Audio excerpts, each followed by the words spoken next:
శ్రీ గురుభ్యో నమ. వ్యాస విరచిత సంస్కృత మహాభారతంలో ఆది పర్వంలో మనం 124వ అధ్యాయం చెప్పుకుంటున్నాం. ఇందులో పాండురాజు వానప్రస్థాశ్రమాన్ని స్వీకరించడం అనేది ముఖ్యమైనటువంటి ఇతివృత్తం. కుంతి మాద్రి ఇద్దరు భార్యలతో కలిసి వానప్రస్థ ఆశ్రమంలో ఉన్నటువంటి ధర్మాలని పాటించడానికి కోరుకుంటున్నాడు. ఆ వృత్తాంతం వ్యాసుడు వారు వివరిస్తున్నారు. ముందుగా ప్రార్థన చేసుకుందాం.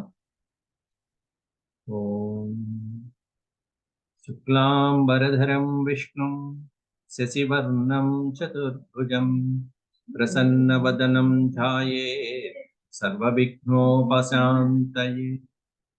వ్యాసం వసిష్ఠనప్తారం శక్తేః పౌత్రమకల్మషం పరాశరాత్మజం వందే సుఖతాతం తపోనిధిం. వ్యాసాయ విష్ణురూపాయ వ్యాసరూపాయ విష్ణవే నమో వై బ్రహ్మనిధయే వాసిష్ఠాయ నమో నమః. నారాయణం నమస్కృత్య నరం చైవ నరోత్తమం దేవీం సరస్వతీం వ్యాసం తతో జయముదీరయే. కిందముడు ఇచ్చినటువంటి శాపానికి పాండుడు అనేక రకాలుగా చింతించి ఇక వైరాగ్య భావనలతో సన్యాసం తీసుకుంటాను అని చెప్పడం జరిగింది.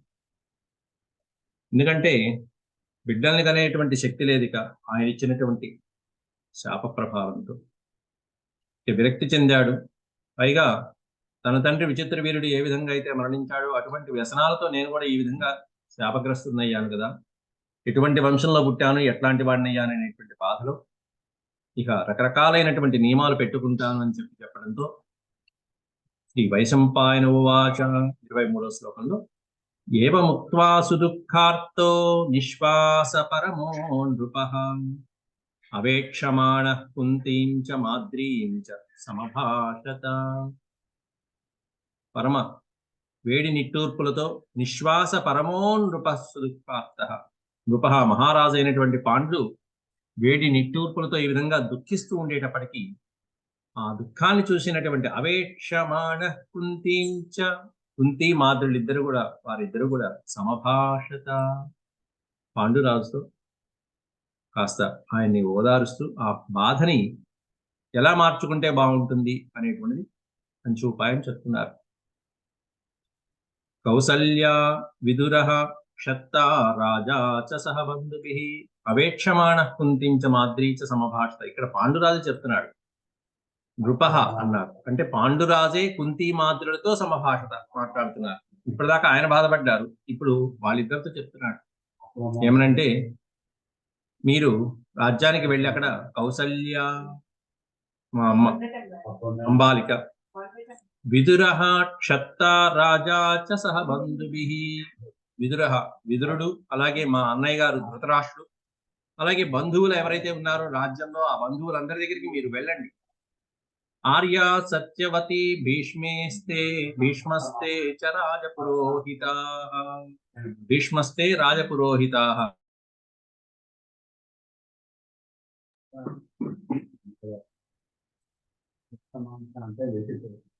ఆర్య సత్యవతి భీష్మస్తే చ రాజపురోహితాః. ఆర్య సత్యవతి, ఆర్య అనే పదం గౌరవించదగినటువంటి స్త్రీకి సంబోధన వాచకంగా చెప్తారు. పెద్ద ఆవిడ, వంశాన్ని రక్షించినటువంటి ఆవిడ సత్యవతి. ఆర్య సత్యవతి అలాగే భీష్మస్తే చ రాజపురోహితాః. భీష్ముడు మొదలైనటువంటి పెద్దవాళ్ళు ఉన్నారు, రాజపురోహితులందరూ ఎంతో మంది ఉన్నారు. బ్రాహ్మణాశ్చ మహాత్మానః సోమపాః సంసిత వ్రతాః. బ్రాహ్మణులు మహానుభావులైనటువంటి వాళ్ళు. సోమపాః అనే పదం పెట్టారు ఇక్కడ. అంటే సోమరసాన్ని పానం చేసినటువంటి సోమయాజులు ఎవరైతే ఉంటారో, యజ్ఞాలు చేసేటువంటి వాళ్ళు ఎవరైతే ఉంటారో వాళ్ళని సోమయాజుల్ని సోమపాః అంటారు. పా అంటే తాగినటువంటి వారు, సోమరసాన్ని తాగిన వారు, యజ్ఞం చేసి ఆ సోమరసాన్ని తాగిన. సంసిత వ్రతాః, ఎన్నో వ్రతాలను నియమాలని నిష్ఠగా ఆచరించేటువంటి మహానుభావులైనటువంటి వాళ్ళు. పౌరవృద్ధాశ్చ ఏ తత్ర, అంతేకాకుండా రాజ్యంలో ఎందరో పౌర వృద్ధులైనటువంటి పౌరులు కొంతమంది. అంటే మా తల్లిదండ్రులకి వాళ్ళకి తెలిసినటువంటి వాళ్ళు ఆనాటి కాలంలో వాళ్ళు ఎవరైతే వృద్ధులు ఎవరైతే ఉంటారో పెద్దవాళ్ళు వాళ్ళందరికీ కూడా నివసంత్యస్మదాశ్రయా వృద్ధ పౌరవృద్ధాశ్చ ఏ తత్ర నివసంతి అస్మదాశ్రయ. అస్మదాశ్రయ అంటే మనల్ని ఆశ్రయించుకుని జీవిస్తున్నటువంటి వృద్ధులు ఎవరైతే ఉంటారో పౌరులు, అలాంటి వాళ్ళని ప్రాసాద్య సర్వే సర్వే ప్రాసాద్య అందరినీ ప్రసన్నం చేసుకుని వాళ్ళకి అభివాదం చేసి వాళ్ళకి నమస్కారాలు తెలిపి ప్రాసాద్య సర్వే రాజప్రాసాదంలో ఉన్నటువంటి వాళ్ళందరినీ కూడా పిలిచి వక్తవ్యాహ పాండు ప్రవ్రాజితో వని వాళ్ళందరితో కూడా మీరు చెప్పాల్సినటువంటి మాట ఏంటంటే వక్తవ్యాహ అంటే చెప్పవలసినటువంటి మాట ఏంటి? పాండు ప్రవ్రాజితో వని పాండురాజు వనంలో ప్రవ్రాజిత సన్యాసం పుచ్చుకున్నాడు అనే విషయం చెప్పండి. ప్రవ్రాజిత పాండు ప్రవ్రాజితో వనే వనమునందు సన్యాస దీక్ష తీసుకున్నాడు అనేటువంటి విషయం మీరు వెళ్ళి చెప్పండి అంటూ కుంతి మాద్రునిద్దరిని అక్కడ హస్తినాపురానికి వెళ్ళిపోమని పురమాయిస్తున్నాడు ఇక్కడ పాండుడు. తత్సమం వచనం కుంతి మాద్రీ చ సమభాషతాం నిశమ్య వచనం భర్తు త్యాగధర్మ కృతాత్మనః. నిశమ్య వచనం భర్తు భర్త యొక్క ఆయనకి ధర్మంగా ఉన్నాయేమో అనిపించేటువంటి మాటలు ఏవైతే ఉన్నాయో ఆ ధర్మయుక్తమైనటువంటి వచనాల్ని నిశమ్య విని తత్సమం వచనం కుంతి మాత్రీ చ సమభాషతాం ఆయనతో సమానమైనటువంటి ధర్మం కలిగినటువంటి తత్సమం వచనం ఆయనతో సమానమైనటువంటి వచనాలని కుంతి మాద్రులిద్దరూ కూడా అనుకుని చక్కగా పాండురాజుతో చెప్తున్నారు. అన్యేపి ఆశ్రమా సంతి అన్యేపి హి ప్లస్ ఆశ్రమా కలిపితే హ్యాశ్రమ అవుతుంది. అన్యేపి హ్యాశ్రమా సంతి అనేకమైనటువంటి ఇతర ఆశ్రమాలు కూడా ఉన్నాయండి. మీరు సన్యాసాన్ని ఎంచుకున్నారు. మనకి చతురాశ్రమాలలో చివరిది సన్యాసం. బ్రహ్మచర్యాశ్రమం, గృహస్థాశ్రమం, వానప్రస్థాశ్రమం, చివరిది సన్యాసం. మీరు చివరికి వెళ్ళిపోయారు. మూడోది ఉంది, అది చాలా గొప్పది మీలాంటి వారికి. అన్యేపి హ్యాశ్రమా సంతి ఏ శక్య భరత ఋషభ. ఓ భరత వంశంలో శ్రేష్టమైనటువంటి పాండురాజా, అనేకమైనటువంటి ఆశ్రమాల్లో మిగిలినటువంటి 3 ఆశ్రమాల్లో కూడా ఏ ఆశ్రమాహ సంతి ఏ ఆశ్రమాలైతే ఉన్నాయో అవన్నీ వాటిల్లో ఆవాభ్యాం సహ వస్తుం వై ధర్మమాశ్రిత్య చింత్యతాం. ఆవాభ్యాం సహ వస్తుం శక్యతే అంటే మీరు మాతో కలిసి జీవించి తపస్సు చేసుకోవడానికి, అది కూడా ధర్మ మార్గంతో గడపడానికి అవకాశం ఉన్నటువంటి ఆశ్రమం ఉంది. చింత్యతాం ఆలోచించారా? దాని గురించి ఒక్కసారి ఆలోచించండి. ఆ ఆశ్రమం ఒకటి ఏమిటి అంటే వానప్రస్థాశ్రమం అని. దాంట్లో ఆవాభ్యాం ధర్మపత్నిభ్యాం అంటే మా ఇద్దరితో పాటుగా ఆవాభ్యాం ధర్మపత్నిభ్యాం సహతప్తుం తపో మహత్. సహ అంటే మా ఇద్దరితో కలిసి మీరు మహత్ తపో తప్తుం శక్యతే గొప్ప తపస్సు చేయడానికి సాధ్యమవుతుంది. ఆ వానప్రస్థాశ్రమం సన్యాసం అంటే పూర్తిగా భార్యను కూడా వదిలిపెట్టాలి. వానప్రస్థంలో వాళ్ళతో కలిసి జీవించవచ్చు తపస్సు చేసుకుంటూ. కాబట్టి మా ఇద్దరితో పాటుగా ధర్మబద్ధమైనటువంటి ఆ వానప్రస్థాశ్రమాన్ని స్వీకరించి గొప్ప తపస్సు చేసుకుందాం. మీతో పాటు మేము చేస్తాం. శరీరస్యాపి మోక్షాయ ధర్మం ప్రాప్య మహాఫలం. చక్కటి ఆ వానప్రస్థ ధర్మాన్ని ఆశ్రయించి ఈ శరీరాన్ని మోక్షం కోసం సాధన చేయటం అనేటువంటి ప్రారంభిద్దాం.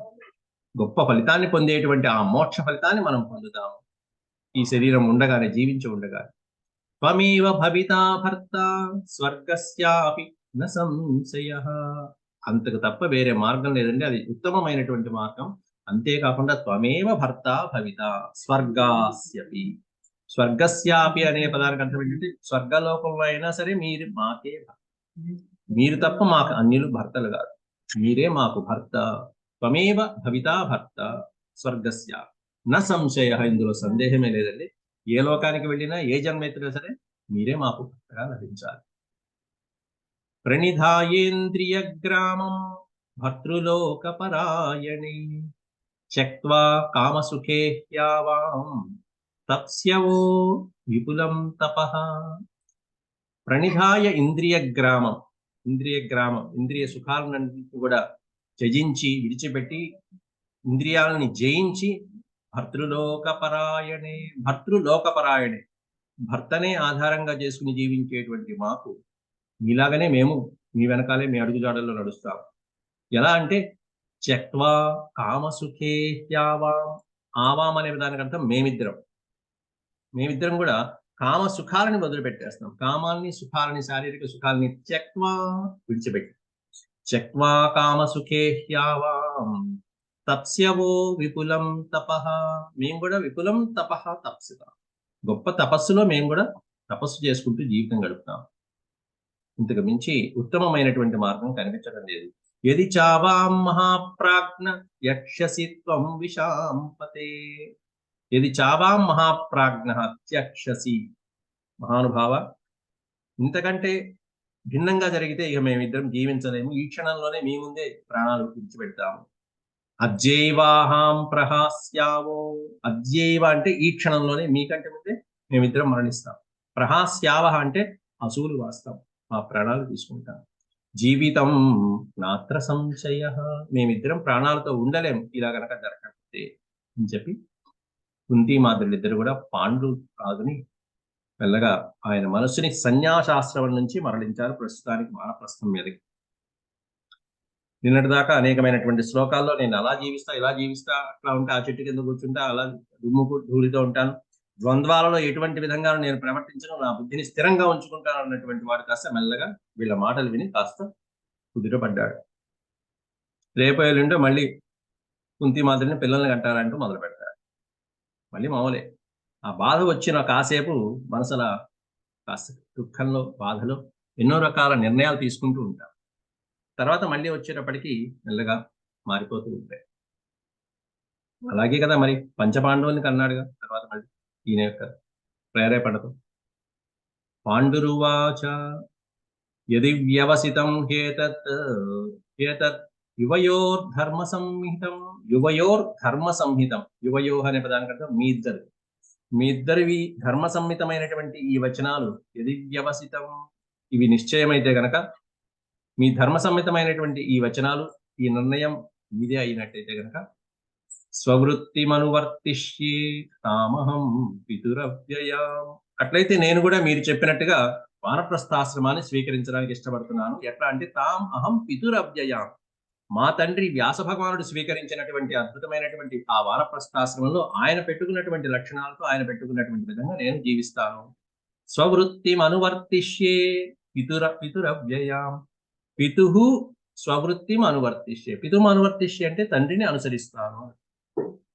వ్యాస భగవానుని యొక్క ఆ వానప్రస్థ జీవితం ఎలా అయితే గడుస్తూ ఉంటుందో అలా నేను కూడా అనుసరిస్తాను ఆయన్ని. ఎలా? త్యక్వా గ్రామ్య సుఖాహారం, గ్రామ్య సుఖ ఆహారం, గ్రామంలో దొరికేటువంటి సుఖమైనటువంటి ఆహారాలు ఏవైతే దొరుకుతాయో అటువంటి ఆహారాలన్నీ త్యక్వా విడిచిపెట్టేస్తారు.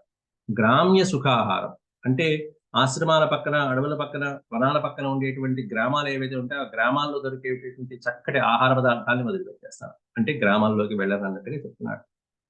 త్యక్వా గ్రామ్య సుఖాహారం తప్యమానో మహత్తపః తప్యమానః, గొప్ప తపస్సులో నేను ఆరాధించడానికి, తపస్సు చేసుకుంటానికి పూనుకొని, వల్కలీ ఫలమూలాసి చరిష్యామి మహావనే, ఈ గొప్ప వనంలోనే తిరుగుతూ ఉంటాను. ఎలా అంటే వల్కలి ఫలమూలాసి, వల్కలములు అంటే మనకి ధావళీల్లాగా వల్కలములు కట్టుకుని నార వస్త్రములు అంటారు. నార చీరలు, నార వస్త్రములు ఏవైతే ఉంటాయో వాటిని వల్కలములు అంటారు. వల్కలి ఫలమూలాసి, అనేకమైనటువంటి ఫలములు, మూలములు అంటే చెట్ల నుండి లభించేటువంటి పదార్థాలని ఆహారంగా తీసుకుంటూ నార వస్త్రముల్ని ధరించి నేను ఈ మహావనంలో సంచరిస్తూ ఉంటాను. సమయం ఉన్నంతసేపు కూడా తపస్సులోనే నా కాలక్షేపం చేస్తూ ఉంటాను. అగ్నౌ జిహ్వన్ నుభౌ కాలావుపస్పృశన్, అగ్నిదేవుణ్ణి తగినటువంటి సమయంలో త్రిసంధ్యలలో నేను ఆరాధించుకుంటూ వెళ్తాను. అలాగే కృశః పరిమితాహారశ్చీర చర్మ జటాధరః, జటాలను ధరించి, జటలు అంటే పైన ఉండేటువంటి జడలు, ఆ జడల్ని ధరించి కృశః పరిమితాహారః, కృశః పరిమితాహార, అత్యల్పమైనటువంటి ఆహారాన్ని తీసుకుంటూ నాకు నేను నా దేహాన్ని కృషింపజేసుకుంటూ వెళ్తాను. ఇది వనవాసంలో చేయాలి. ఆహారాన్ని అపరిమితంగా తీసుకోకూడదు. చాలా మితంగా తీసుకోవాలి. పరిమితాహారం తీసుకోవాలి. అపరిమితాహారం కాకుండా పరిమితంగా తీసుకుంటూ మన శరీరాన్ని కృషింపజేసుకుంటూ చివరికి సన్యాసంలోకి వెళ్ళటం వానప్రస్థానంలో జరిగేటువంటి ప్రస్థానం.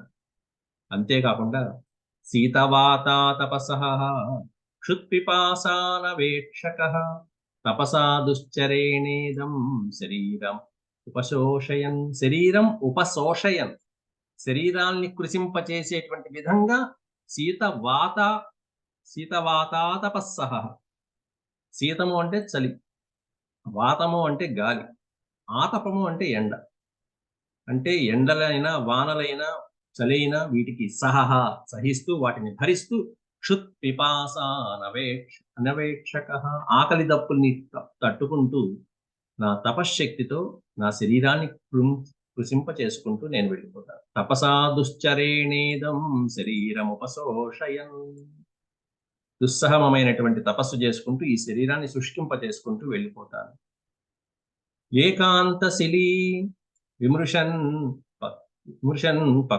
పక్వేన వర్తయన్ పితృం దేవాంశ్చ వన్యేన వాగ్భిరగ్భిశ్చ తత్పయన్. ఏకాంతశీలి విమృశన్ పక్వేన వర్తయన్. పక్వేన అంటే అడవుల్లో దొరికేటువంటి కందమూలాలు ఒక్కోసారి ఉడకచ్చు, ఉడకపోవచ్చు. ఎలా ఉన్నా సరే వాటితోనే నిన్న మనం చెప్పుకున్నాం, దొరికినటువంటి ఆహారాన్ని ఎప్పుడు కూడా తాను మాత్రమే తినకుండా ఆ అరణ్యవాసంలో ఉన్నా కూడా వనవాసం చేస్తున్నంతసేపు కూడా గృహస్థాశ్రమ ధర్మంలో ఉన్నటువంటి అతిథి పూజ అనేటువంటి దాన్ని నిర్వర్తించాలి. దాంట్లో పితృం దేవాంశ్చ, మొట్టమొదటి భాగం దేవతలకు పెట్టాలి, తర్వాత పితృదేవతలకు పెట్టాలి, తర్వాత వైశ్వదేవ బలి అని చెప్పి చీమలు, జంతువులు, పక్షులు మొదలైనటువంటి వాటికి పెడుతూ ఉండాలి. ఆ తర్వాత పని వాళ్ళు ఎవరైనా ఉంటే, ఇంట్లో అతిథులు ఎవరైనా వచ్చినా వాళ్ళకి తర్వాత తాను తినటం, ఇట్లాంటివన్నీ వరుసక్రమం ఉంటాయి. కాబట్టి పితృం దేవాంశ్చ వన్యేన వాగ్భిరగ్భిశ్చ తర్పయన్. అలాంటి వాళ్ళకి ఈ పదార్థాలు దొరికినటువంటి పదార్థాలతోనే పూజించి అర్చించి మంత్రాలతో, వాగ్భిహి అన్నారు. వాగ్భిరగ్భిశ్చ అంటే వాగ్భిహి అంటే చక్కటి వేద మంత్రాలు మొదలైనటువంటి మంత్రాలతోనూ, అద్భిహి అనే పదానికి అర్థం ఏంటంటే నీరు. అంటే నీరు. అద్భిహి అంటే నీటి చేత మంత్రాల చేత మాత్రమే ఆ దేవతలని తృప్తిపరుస్తూ నా కార్యక్రమాలు, నా హోమాలు నేను చేసుకుంటూ ఉంటాను. వానప్రస్థ జనస్యాపి దర్శనం కులవాసినః న ప్రియాణ్యాచరిష్యామి కిం పునర్గ్రామవాసినాం. వానప్రస్థాశ్రమంలో జీవిస్తూ వానప్రస్థంలో ఉన్నటువంటి ఇతర ఆశ్రమంలో ఉన్న జనపదుల దగ్గరికి కూడా నేను వెళ్ళను. అది కూడా నిషిద్ధించుకుంటున్నాడు. దర్శనం కులవాసిన అంటే ఉత్తమమైనటువంటి మహాత్ములు ఎవరైతే ఉంటారో వాళ్ళ దర్శనం కూడా నేను ఇంకా చేసుకోను. వానప్రస్థ జనస్యాపి, వనవాస జీవితంలో ఇతర ఆశ్రమాలలో ఉండేటువంటి జనుల్ని నేను కలవను, మహానుభావుల్ని దర్శించను. నా అప్రియాణ్యాచరిష్యామి, ఎవరికి అప్రియం కలిగించకుండా ద్వంద్వాలని అతీతంగా నేను నా స్థిరమైనటువంటి బుద్ధిని కుదుర్చుకుని నేను అలా జీవిస్తూ ఉంటాను. ఆశ్రమాలలో ఉన్నటువంటి జనుల్ని నేను కలవనప్పుడు కిం పునర్గ్రామవాసినాం, ఇక గ్రామవాసులను నేను ఇంకేం కలుస్తాను? నా పక్కన ఉన్నటువంటి ఆశ్రమ జనుల్ని నేను కలవనని చెప్తున్నప్పుడు ఇక కిం పునర్గ్రామవాసినాం, గ్రామవాసుల్ని నేను ఇంకా ఎలా కలుస్తాను? కాబట్టి ఎవరిని నేను కలవను, ఏకాంతంలో తపస్సు చేసుకుంటూ ఉంటాను. ఏవమారణ్య శాస్త్రాణం ఉగ్రముగ్రతరం విధిం. ఈ విధంగా ఉగ్రతరం అంటే అన్నిటికంటే గొప్పదైనటువంటి ఉగ్రమైనటువంటి అరణ్య పర్వంలో వనవాస జీవితాన్ని ఎలా గడపాలనే శాస్త్రం విధించిందో ఆ విధంగా కాంక్షమాణోహమాస్తాస్యే దేహస్య సమాపనాత్. ఈ దేహము తొలగించేంత వరకు, ఈ వేషం తొలగించేంత వరకు అంటే చనిపోయేంత వరకు కూడా ఎటువంటి కాంక్షలు లేకుండా ఇక ఈ విధంగా నేను ఉగ్రమైనటువంటి తపస్సుతో శాస్త్రబద్ధంగా వనవాస జీవితాన్ని నేను గడపాలనుకుంటున్నాను అని తన నియమాలన్నీ కూడా చెప్పాడు. కుంతి మాద్రులిద్దరికి కూడా పాండుడు. ఈ విషయాలు అయిన తర్వాత వైశంపాయనుడు వారు చెప్తున్నారు. శ్రీ వైశంపాయన ఉవాచ ఇత్యేవముక్త్వా భార్యేతే రాజా కౌరవనందన. భార్యలిద్దరితో ఈ విధంగా చెప్పి రాజు తతశ్చూడామణిం నిష్కమంగదే కుండలాని చ. వెంటనే అందరూ చూస్తూ ఉండగానే, పరివారము, ఇతరులు, బ్రాహ్మణులు అందరూ చూస్తూ ఉండగానే, ఆశ్రమం పక్కన వాళ్ళందరూ చూస్తూ ఉండగానే తన శరీరం మీద ఉన్నటువంటి నగలు తీసేస్తున్నాడు. ముందు చూడామణిని తీశాడు. తతశ్చూడామణిం నిష్కమంగదే కుండలాని చ. చెవికి పెట్టుకునేటువంటి కుండలాలు, చూడామణి, కిరీటాలు, హారాలు, వాసాంసి చ మహార్హాణి స్త్రీణామాభరణాని చ. వాసాంసి అనే పదానికి అర్థం శరీరమును ధరించినటువంటి వస్త్రములు, పట్టు వస్త్రములు మొదలైనటువంటి రాజులు ధరించేటువంటి ఆ వేషాలు ఏవైతే ఉన్నాయో ఆ వస్త్రాలన్నీ, చాలా ఉత్తమోత్తమైనటువంటి ఆ వస్త్రాన్ని తీసేసి, మహార్హాణి అన్నారు, గొప్ప గొప్ప అర్హత కలిగినటువంటి గొప్ప వాసములు అవన్నీ కూడా, వస్త్రములు అవన్నీ తీసేసి, అలాగే స్త్రీలు ఇక్కడ చెప్పినటువంటి కుంతి మాద్రులు ఇద్దరు కూడా స్త్రీణాం ఆభరణాని చ, వాళ్ళు కూడా వాళ్ళ ఆభరణాలన్నీ తీసేశారు. పక్కన వాళ్ళు ఉపయోగించుకునేటువంటి వాహనాలు అవన్నీ కూడా వాహనాని చ ముఖ్యాని శస్త్రాన్ని కవచాని చ హేమభాండాని దివ్యాని పర్యంకాస్తరణాని చ. ముఖ్యమైనటువంటి వాహనాలు, శస్త్రాలు, కవచాలు, హేమభాండాని బంగారు పాత్రల నిండా పోసినటువంటి ధనరాశులు ఉన్నాయి అక్కడ పాండురాజు వినియోగించుకోవడం కోసం. హేమభాండాని, అంతేకాకుండా బంగారు పాత్రలు ఏవైతే ఉన్నాయో అవన్నీ. దివ్యాని పర్యంకాస్తరణాని చ, పర్యంకములు మొదలైనటువంటి పాన్పులు, గొప్ప విశాలం విలాసవంతంగా పడుకోవడానికి వేసినటువంటి ఆ పాన్పులు మొదలైనటువంటివన్నీ. మణిముక్త ప్రవాళాని రత్నాని వివిధాని చ, రత్న మణిమయ మాణిక్యాలు, వజ్ర వైఢూర్యాలు మొదలైనటువంటివన్నీ కూడా, ఇవన్నీ కూడా ప్రదాయ సర్వం విప్రేభ్య, అన్నిటినీ తీసుకొచ్చేసి మొత్తం అంతా విప్రేభ్య సర్వం ప్రదదౌ, బ్రాహ్మణులు పిలిపించి మొత్తం అన్ని దానం చేశాడు. తీసుకున్న ఆయన ఎవరికేది కావాలంటే తీసేసుకున్నాడు. సర్వం ప్రదాయ, ప్రదాయ అంటే ఇచ్చివేసి, అందరికి బ్రాహ్మణులందరికీ దానం చేసేసి, పాండుర్భృత్యాన్ అభాషత, పాండురాజు అప్పుడు భృత్యాన్ అభాషత, భృత్యులు అంటే సేవకులు, భృతి మీద జీవించేవారు, అంటే ఆ రోజు వేతనం మీద జీవించేటువంటి వాళ్ళని భృత్యులు అంటారు. వాళ్ళతో ఈ విధంగా పలుకుతున్నాడు. ఆయన ఇక మీరు వెళ్ళండి, మీతో పని లేదు, ఇక నుంచి రేపటి నుంచి రావట్లేదని చెప్పి వెళ్ళి హస్తినాపురంలో నా మాటగా ఒకటి చెప్పండి అంటూ వాళ్ళకి ఒక సందేశం ఇస్తున్నారు. గత్వా నాగపురం, నాగపురం అంటే నాగం అంటే హస్తినాపురం, నాగపురం. గత్వా నాగపురం వాత్స్యం పాండు ప్రవ్రాజితో వనే, పాండు వనంలో ఇలా వానప్రస్థాశ్రమాన్ని స్వీకరిస్తున్నాడు, అరణ్యంలో జీవిస్తాడు ఇక నుంచి అనేటువంటి మాట చెప్పండి వాళ్ళకి. ఎలా జీవిస్తాడు అనేటువంటిది కూడా ఇస్తున్నారు. అర్థం కామం సుఖం చైవ రతించ పరమాత్మికాం, అంటే అర్ధకామాలను వదిలేసి శారీరకమైనటువంటి సుఖాలు, భోగాలు, రతి మీద ఆసక్తిని కూడా వదిలిపెట్టేసి, స్త్రీ భోగము మొదలైనటువంటివన్నిటిని వదిలిపెట్టేసి, పరమాత్మికాం కేవలం పరమాత్మ చింతన మీదే ధ్యానిస్తూ జీవిస్తూ తపస్సు చేసుకునేటువంటి విధంగా నిర్ణయించుకున్నాడు పాండుడు అని. ప్రతస్థే సర్వముత్సృజ్య సభార్య కురునందన, సభార్య అని చెప్పారు ఇక్కడ. కురునందనుడైనటువంటి పాండవుడు భార్యలతో పాటుగా సర్వం ఉత్సృజ్య, అన్నిటినీ వదిలేసి ప్రతస్థే వెళ్ళిపోయాడు, అడవుల్లోకి వెళ్ళిపోయాడని అక్కడ హస్తినాపురంలో మా వాళ్ళందరికీ చెప్పాలని చెప్పి పరిచారులకి పంపిస్తున్నాడు. తతస్తస్యానుయాతారస్తే చైవ పరిచారికా, పరిచారకులు ఆ మాట తీసుకుని, ఆ సందేశాన్ని తీసుకుని, వాళ్ళకి ఇచ్చినటువంటి బహుమానాలు తీసుకుని వెళ్ళిపోయారు. కొన్ని నగలు కూడా తీసుకుని, శ్రుత్వా భరత సింహస్య విదిధా కరుణాగిర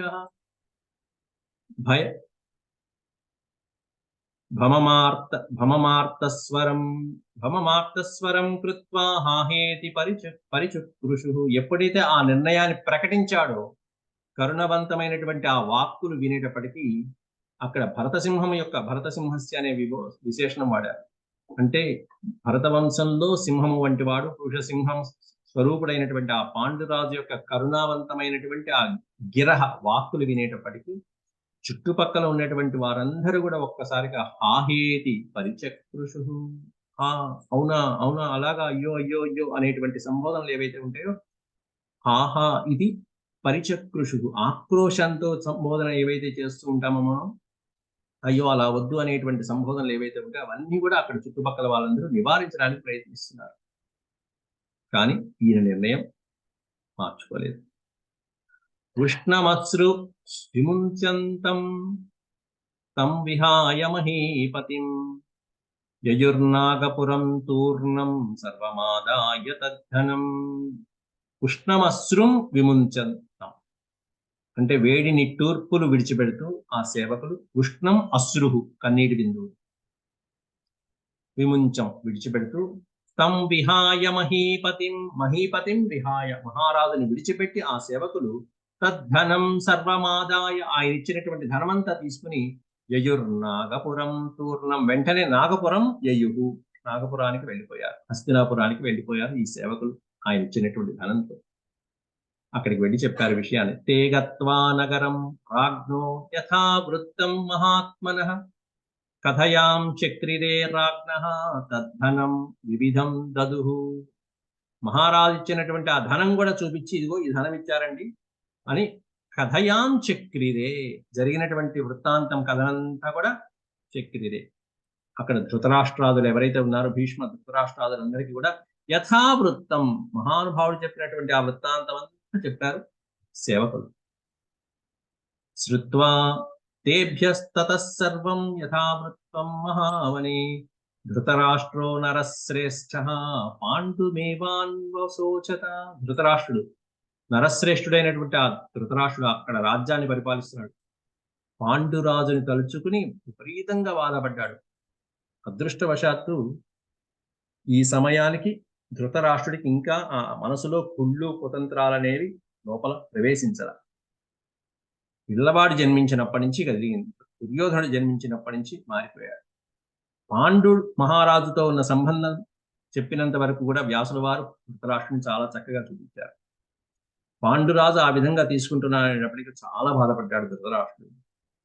అప్పటి నుంచి ధృతరాష్ట్రుడు కూడా నసయ్యాసన భోగేషు రతిం విందంతి కర్హిచిత్.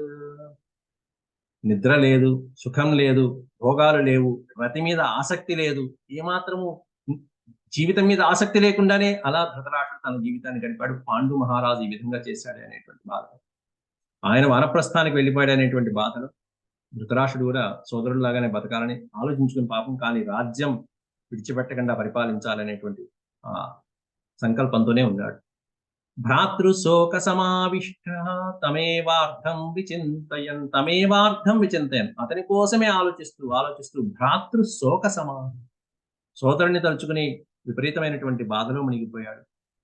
అంతేకాకుండా రాజపుత్రస్తు కౌరవ్య పాండు మూల పలాశన జగామ సహ పత్నీభ్యాం తతో నాగశతం గిరిం. అక్కడి నుంచి పాండుడు ఎక్కడికి వెళ్ళాడు అనేటువంటి విషయాన్ని చెప్తున్నారు. రాజపుత్రస్తు కౌరవ్య రాజపుత్రుడైనటువంటి రాకుమారుడైనటువంటి ఆ మహానుభావుడైనటువంటి పాండుర్ మూల ఫలాశన. మూలములు అంటే చెట్ల కింద ఉండేటువంటి రూట్స్, దుంపలు, వేళ్ళు, ఫలములు మొదలైనటువంటివన్నీ అశనహ ఆహారంగా స్వీకరిస్తూ జగామ సహ పత్నీభ్యాం ఇద్దరు భార్యలతో కలిసి జగామ వెళ్ళాను. ఎక్కడికి వెళ్ళాట? నాగశతం గిరిం నాగశతగిరి అనేటువంటి ఒక ప్రాంతానికి, నాగశతగిరి అనేటువంటి పేరు కలిగినటువంటి ఒక పర్వత ప్రాంతానికి వెళ్ళాడు హిమాలయాల్లో. అక్కడ చైత్రరథమాసాద్య కాలకూటమతీత్యత. చైత్రరథం అనేటువంటి పేరు కలిగినటువంటి ఒక అద్భుతమైనటువంటి కాలకూటమతీత్య పర్వత శిఖరాన్ని దాటి హిమవంతమతిక్రమ్య హిమవత్ పర్వత శిఖరాలని అతిక్రమ్య దాటి హిమవంతమతిక్రమ్య ప్రయయౌ గంధమాదనం గంధమాదన పర్వతాలు, సుప్రసిద్ధమైనటువంటి గంధమాదన పర్వతాల దగ్గరికి వెళ్ళాడు. అక్కడ కూడా రక్ష్యమాణో, ఎందుకు అంత దూరం వెళ్ళిపోవటం అంటే ఇక వీళ్ళందరినీ విడిచిపెట్టేయాలి, ఈ ప్రాంతంలో వాళ్ళని విడిచిపెట్టేయాలి, తెలిసినటువంటి వాళ్ళు ఉండకూడదు. ఇక ఆ వానప్రస్థాశ్రమం స్వీకరించినప్పుడు ఇక బంధువులు జనులు లేకుండా కేవలం వీళ్ళే ఉండాలి, ఇంకెవరిని కలవనని కూడా చెప్పాడు. పైగా రక్ష్యమాణో మహాభూతై సిద్ధైశ్చ పరమర్షిభి, మహాభూతముల చేత పంచభూతాల చేత, సిద్ధుల చేత, గొప్ప గొప్ప మహానుభావుల చేత, పరమ ఋషుల చేత సేవించబడుతున్నటువంటి రక్షించబడుతున్నటువంటి ప్రదేశం గంధమాదన పర్వతం. ఆ ప్రాంతంలో భువాసస మహారాజ సమేషు విషమేషు చ. సమేషు విషమేషు అనే పదానికి అర్థం ఏంటంటే ఎత్తు పల్లాలు కలిగినటువంటి ప్రదేశం. కొంత సమంగా ఉంది, కొంత విషమంగా ఉంది, కొంత సమంగా ఉంది, కొంత విషమంగా ఉంది. అలాంటి ప్రదేశాలు ఏవైతే ఉంటాయో అటువంటి ప్రదేశాల్లో భూవాస కొంతకాలం ఆ మహారాజు వాళ్ళిద్దరితో పాటు గడిపి అక్కడి నుంచి కొంతకాలం తర్వాత ఇంద్రద్యుమ్న సరఃప్రాప్య. ఇంద్రద్యుమ్నం అనేటువంటి ఒక సరస్సు, సరోవరం. ఇంద్రద్యుమ్న సరఃప్రాప్య హంసకూటమతీత్యస. మళ్ళీ ఆ సరోవరం దాటి హంసకూటం అనేటువంటి ఒక ప్రాంతము దాటిన తర్వాత అసలైనటువంటి ప్రాంతం శతశృంగం అనేటువంటి ప్రాంతం. ఆ శతశృంగ పర్వతం మీద వీళ్ళు నివసించడం జరిగింది. శతశృంగే మహారాజ తాపసః సమతప్యత. అక్కడ అనేక మంది మహర్షులు తపస్సు చేసుకుంటున్నారు శతశృంగ పర్వతం మీద. వాళ్ళతో కలిశాడు పాండుడు. శతశృంగే మహారాజ తాపస సమతప్యత. ఈ శతశృంగ పర్వతం మీద ఉన్నటువంటి తాపసులు చాలా శక్తివంతులైనటువంటి వాడు. వాళ్ళతో కలిసి వాళ్ళందరూ స్వర్గలోకానికి వెళ్తే ఇతను కూడా వెళ్ళడానికి ప్రయత్నిస్తాడు. ఈ శతశృంగం మీద ఉన్నటువంటి మహర్షులే తర్వాత పిల్లలు పుట్టిన తర్వాత ఈ పంచపాండవుల 5గురిని కలిసి హస్తినాపురానికి కూడా తీసుకురావడానికి సహాయం పడతారు. ఆ వివరాలన్నీ కూడా మనం ముందు ముందు చెప్పుకుంటాం. ఇక దీని తర్వాత వచ్చేటువంటి సన్నివేశం ఈ తాపసులు ఎలా ఉన్నారు, తర్వాత వీళ్ళు ఏ లోకానికి చేరిద్దాం అనుకుంటున్నారు, పాండురాజు యొక్క తపస్సు ఎలా ఉంది, తర్వాత పాండురాజుకి ఇట్లాంటి నియమాలు పెట్టుకున్నటువంటి పాండురాజులో పుత్రుణ్ణి కనాలనే తపన ఎందుకు కలిగింది. ఇప్పటిదాకా నేను ఇలా ఉంటాను, సన్యాసం తీసుకుంటాను అన్నటువంటి వాడికి మరి పంచపాండవులు 5గురు కలగాలనే తపన కలగాలంటే దానికి ఒక కారణం ఉండాలి. ఆ కారణం ఏంటి అనేటువంటిది సదస్సంగంలో ఉండేటువంటి మహర్షులు తెలియచేయడానికి ఒక అద్భుతమైనటువంటి ప్రణాళిక వేస్తారు. ఇది శ్రీమన్మహాభారతే ఆది పర్వణి సంభవ పర్వణి 24,000 సమాప్త. 124 అధ్యాయం సమాప్తి. వాళ్ళు వేసినటువంటి ఆ ప్రణాళిక ఏమిటి, దానివల్ల ఏం జరుగుతుంది అనేటువంటి మనం రాబోయే భాగాల్లో చూద్దాం. యదక్షరపద భ్రష్టం మాత్రాహీనం చేత్ భవేత్ తత్సర్వం క్షమ్యతాం దేవనారాయణ నమోస్తు. సర్వం శ్రీకృష్ణార్పణమస్తు. ఓం నమో భగవతే వాసుదేవాయ.